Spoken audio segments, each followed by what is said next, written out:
শিক্ষার্থীরা, আজকে আমরা আহ, আজকে আমরা ইউনিট 4 পড়ব। ইউনিট 4 হচ্ছে people who make a difference. মানে অর্থ হচ্ছে যারা পার্থক্য গড়ে তোলেন, বা বলতে পারি কি, যারা পরিবর্তন আনেন। তো চলো শুরু করি। আজকের হচ্ছে লার্নিং আউটকামস। এখানে দেখো, লার্নিং আউটকামস মানে এটা পরে তোমরা কি শিখবে। After we have studied this unit, we will be able to, আমরা এই ইউনিটটি পরে আমরা সক্ষম হব ask and answer question, জিজ্ঞাসা এবং প্রশ্নের উত্তর করতে পারবো। read and understand text, পাঠ কি পড়তে এবং বুঝতে পারবো। 3 নম্বর হচ্ছে read, recite and understand poems, কবিতা পড়তে, আবৃত্তি করতে এবং বুঝতে পারবে। 4 নম্বর হচ্ছে participate in dialogues and conversation, আমরা কি কথোপকথন বা সংলাপে এবং সংলাপে অংশগ্রহণ করতে পারবো। Talk about people, places and events, আমরা মানুষ সম্পর্কে মানুষ, জায়গা এবং ঘটনা সম্পর্কে বলতে পারবো। 6 নম্বর হচ্ছে রিড অ্যান্ড রাইট লেটার্স, আমরা চিঠি পড়তে এবং লিখতে পারবো। 7 নম্বর হচ্ছে right paragraphs and short composition, আমরা প্যারাগ্রাফ এবং কি কম্পোজিশন, সংক্ষিপ্ত রচনা লিখতে পারবো। ইউনিট 4, দেখো people who make a difference, মানুষ যারা পার্থক্য গড়ে তোলেন বা সমাজে পরিবর্তন ঘটান। এটা হচ্ছে লেসন 1। এখানে লেসন 1 হচ্ছে টিচার, একজন শিক্ষক। এখানে দেখো কিওয়ার্ড আছে ট্রেইনড। ট্রেইনড মানে হচ্ছে প্রশিক্ষিত, এটা একটা অ্যাডজেক্টিভ। এর অর্থ হচ্ছে প্রশিক্ষিত। প্রথমে বলা আছে, দেখো, look at the pictures and discuss in groups what is happening in each picture, ছবিগুলোর দিকে তাকাও এবং দলে কি আলোচনা করো what is happening in each picture, প্রত্যেক ছবিতে কি ঘটছে। দেখো এখানে কয়টা ছবি দেওয়া আছে, এখানে কিন্তু আমাদের 4টা ছবি দেওয়া আছে। এই যে 1, 2, 3 এবং 4, এই দুইটা ছবি মনে হয় যে একসাথে লেগে আছে, আসলে এখানে দুইটা আলাদা ছবি, 3 এবং 4। তো এগুলো কি অ্যান্সার হতে পারে, চলো আমরা একটু দেখে নিই। এখানে 1 নম্বরটা দেখো, যেহেতু এখানে একজন ওমেন কি ছাতা নিয়ে আছে, এর অ্যান্সারটা হতে পারে a teacher is walking with an umbrella in the rain. দ্বিতীয় পিকচারটার ছবি, উত্তর হচ্ছে she meets her two students and they start talking. 3 নম্বর পিকচারের উত্তর হচ্ছে three of her students give সালাম to her and they talk to one another. 4 নম্বরের অ্যান্সার হচ্ছে,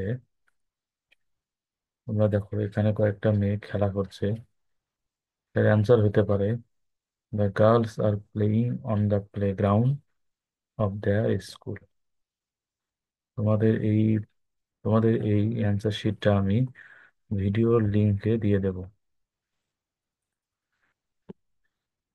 এরপর বি নম্বরে দেখো কি বলা আছে, লিসেন টু দ্য টিচার অথবা CD about what Shahana Sage about her self and answer the following question. তোমাদের ক্লাসে টিচার যে সিডি একটা শোনাবে, সেটা তোমরা শুনবে অথবা টিচার বলবে এখানে what Shahana Sage about her self, Shahana নিজের সম্পর্কে কি বলে, and answer the following question, এবং নিচের উত্তরগুলো তোমরা দিবে। তো তোমাদের বোর্ড থেকে এই অডিওটার একটা প্যাসেজ আছে, চলো প্যাসেজটা দেখি। এই প্যাসেজটায় শাহানা কি বলে নিজের সম্পর্কে। তো তোমাদের এই সিডিটা যেটা শোনাবে, এটা আছে তোমাদের বোর্ড থেকে এটা দেওয়া। তা এটা দেখো এখানে কি বলা আছে। এখানে শাহানা বলতেছে, I was a good student in the class, আমি ক্লাসে একজন কি ভালো ছাত্র ছিলাম।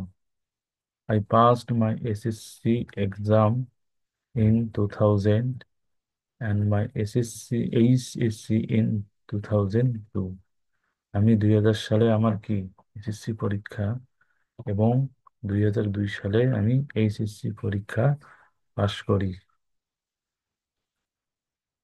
প্রিয় শিক্ষার্থী, তোমরা কি এসএসসির পূর্ণরূপ জানো? এসএসসি বা এইচএসসি, এখানে এসএসসির পূর্ণরূপ হচ্ছে সেকেন্ডারি স্কুল সার্টিফিকেট।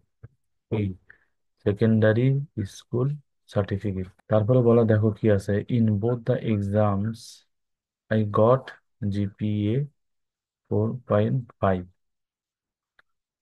আমি এই উভয় পরীক্ষায় আমি জিপিএ কি পেয়েছিলাম?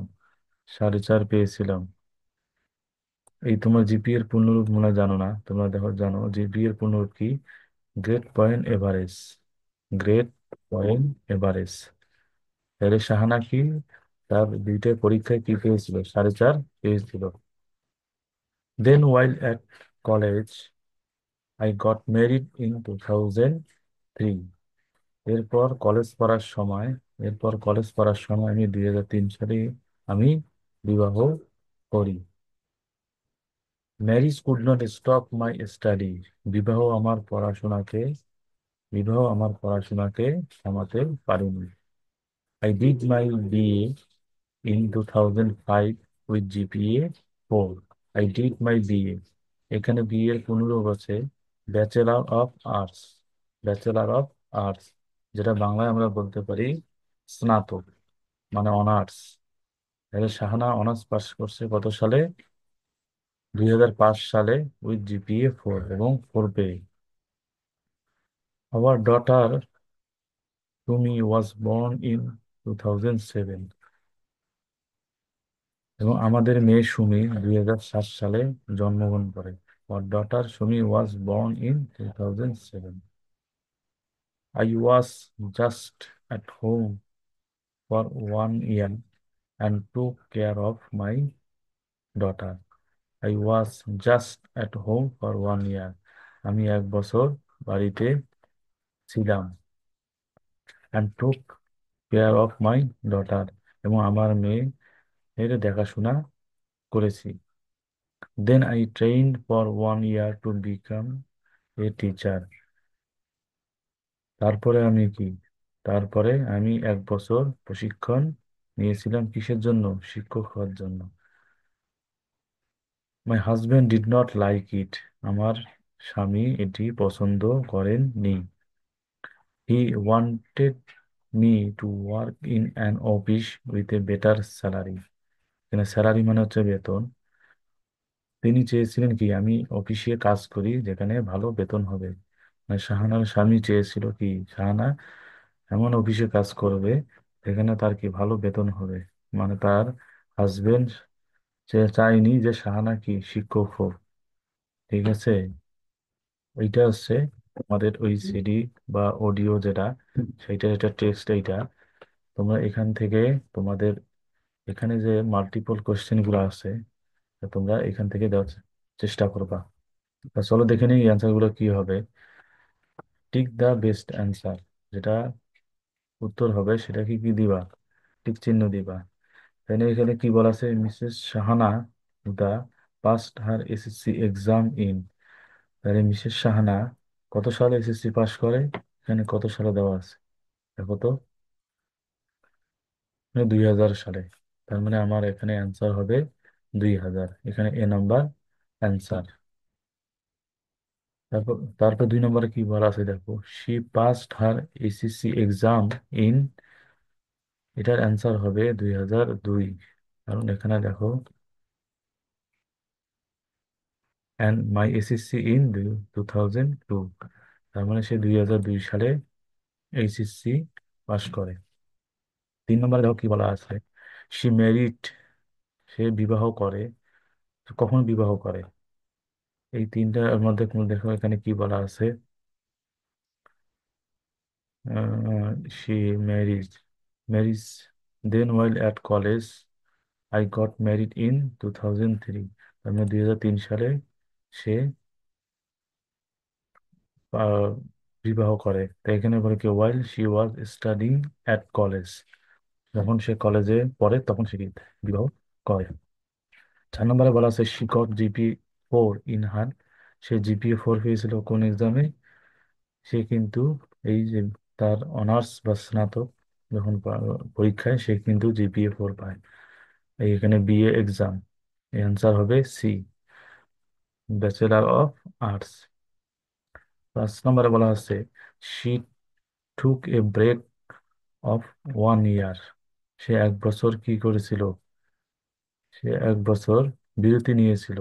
কখন? To take care of her daughter. তার মেয়েকে দেখাশোনা করার জন্য কি সে 1 বছর বিরতি নিয়েছিল, মানে বাড়িতে ছিল। এটা আনসার হবে বি। 6 নম্বরে বলা, দেখো কি বলা আছে। Why did Shahana's husband want her to work in an office? Shahana আমি কেন তাকে অফিসে চাকরি করতে চেয়েছিল, চাকরি করাতে চেয়েছিল, কেন চেয়েছিল? বিকজ হি থট, মানে তার স্বামী চিন্তা করেছিল, টিচিং ওয়াজ লেস পেড, মানে শিক্ষকতায় কি কম বেতন পাওয়া যায়।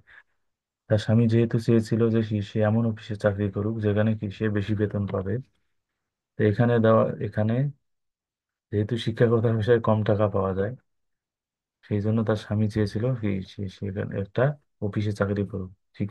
শিক্ষকতা পেশায় তার স্বামী চেয়েছিল না। এটার আনসার হবে B, teaching was less paid. মোটামুটি এগুলো হচ্ছে অ্যান্সার, তোমরা প্র্যাকটিস করবে বারবার। আর আমি অ্যান্সার ওই পিডিএফ ফাইলটা আমি ডিসক্রিপশন লিঙ্কে দিয়ে দেবো, তোমরা সেখান থেকে অ্যান্সার গুলো দেখে নিবে। এখন 3 নম্বরে দেখো কি বলা আছে। ডিসকাস উইথ ইউর পার্টনার, তোমার সঙ্গীর সাথে আলোচনা করো। Why Shahana wanted to be a teacher, Shahana কেন টিচার হতে চেয়েছিল।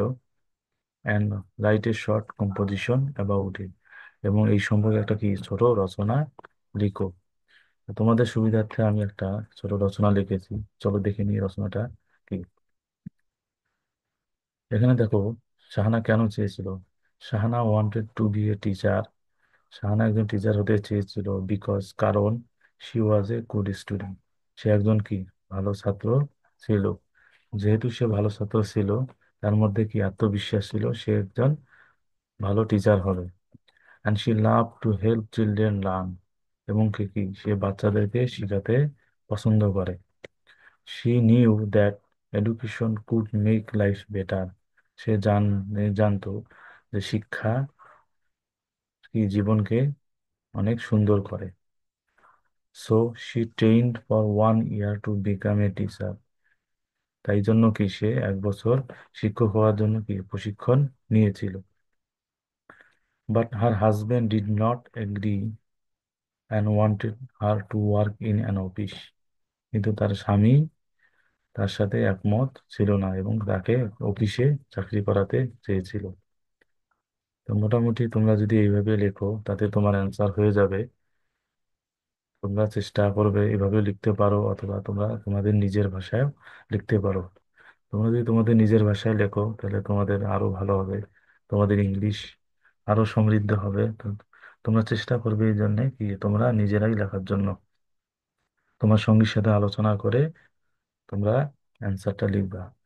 আর যদি না না পারো তাহলে এটা তোমরা হেল্প নিতে পারো। প্রিয় শিক্ষার্থী, আজকে আমরা এই লেসনটা পড়লাম, আশা করি তোমাদের এই ভিডিওটা ভালো লাগছে। তোমাদের যদি কোনো মতামত থাকে তোমরা অবশ্যই কমেন্ট সেকশনে জানাবা। আর তোমাদের মতামত দিবা আরো কিভাবে ভালো করে পড়ানো যায়। আর আগামী টিউটোরিয়ালে তোমাদের সাথে আবার দেখা হবে। সেই পর্যন্ত সবাই ভালো থাকো। ধন্যবাদ সবাইকে ভিডিওটি দেখার জন্য।